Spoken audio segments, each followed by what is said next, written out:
You mentioned like in the 50s and 60s, there was a lot of things about the black community in the 50s and 60s that were good. Hell yeah. Marriages lasted longer. Families stayed more intact. They were also, you talked about the country being built on the backs of slavery, but I mean, look at the auto industry. Stay right there. No, seriously. Yeah, but because stay right there. Okay.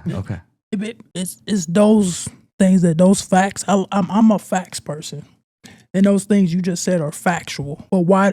The question I have for you: why did that change? What happened? Right. I know where you're going. We can tell you what happened. That it had to change, and this is the white. I don't want to go there, but that's what happened. Right. What do you think? So like look, I know where you're going, Black Wall Street and stuff like that. Black folks were doing okay. Mm-hmm. Yeah. And somehow, some way, somebody had to go in there and sabotage it.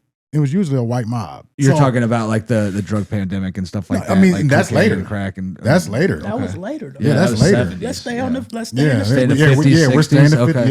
Yeah. Okay. Yeah, black folks, because of it was still segregated.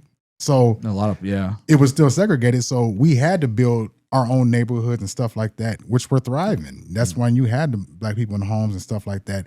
We practiced group economics. You only had to spend with black folks because we couldn't go out in the white sectors and stuff like that.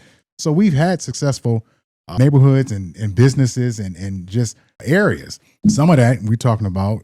So the 1950 Highway Act? Well, correct. I'm going to have to research that. It was 1950. Was it 1950? Fucking glasses, goddamn. That's when they would drive. That's when the infrastructure of the United States was large enough. So they would build these highways right through the middle of black neighborhoods. Detroit, Cleveland. Mm-hmm. Well, they're also major cities too. But you don't have to pick the black neighborhood though. Just ironically. I mean, you're saying like those areas of Cleveland were predominantly black. Is where that highway went through. Mm-hmm. I'd have to research that more. I don't know enough about that. Mm-hmm. Detroit, I can see how that would affect splitting up a neighborhood and destroying a neighborhood. Oh, forcing those people out of their homes. And I'll take you back even further. Even with that's just been a common practice when it comes to black neighborhoods, and even in our small town of Elyria, where we call the Tree neighborhood, it was like one of the early settlements for black Illyrians back in late 1800s, 1900s. In that neighborhood, now it's a chemical plant back there, but back then. There was newspaper articles, people fighting to keep their homes because a railroad system went through. Yeah. So that's been a common theme.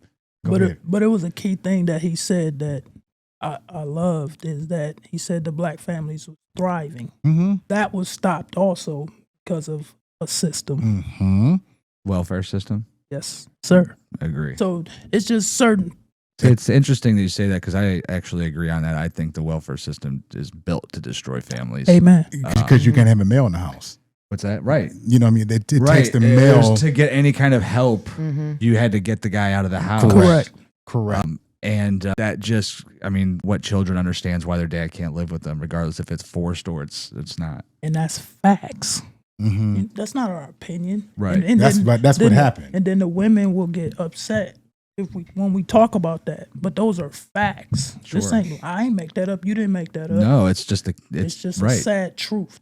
And one of the things that I was hoping this president would do, but he's got his hands full, obviously, with fucking bombing countries and whatnot. But I honestly, I thought the best thing for our society would be a significant reduction in welfare. Because I thought, and this goes to like abortion and all that stuff, right? I feel like we've made it easier to get a way out of something rather than build something. So when it comes to like the obsessive amount of welfare that's giving out now, it actually encourages you to stay single and have more kids. And that's the mindset. They dummying us down, right? The mindset.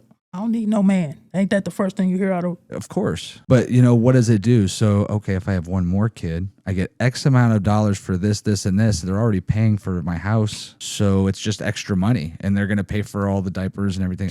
So, like, it creates that issue.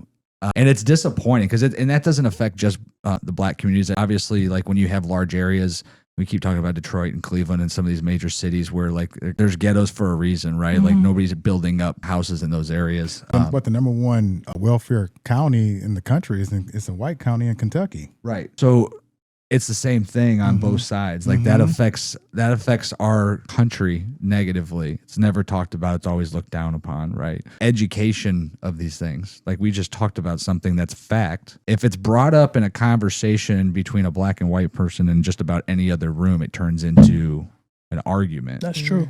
Because one person can't admit, like, man, I didn't think of it that way. Just like I will have to research the Highways Act because I never realized all these cities were split up based off of that. And regardless of what color you are, if you're in a city and it gets split up by a highway like that, like it's gonna be done in a favorable way to not the citizens, right? But you know what I mean. But then you look at, especially during that time, you know, it was white supremacy is warfare without missiles too. You know, to keep a certain class status. It's all about class in this country.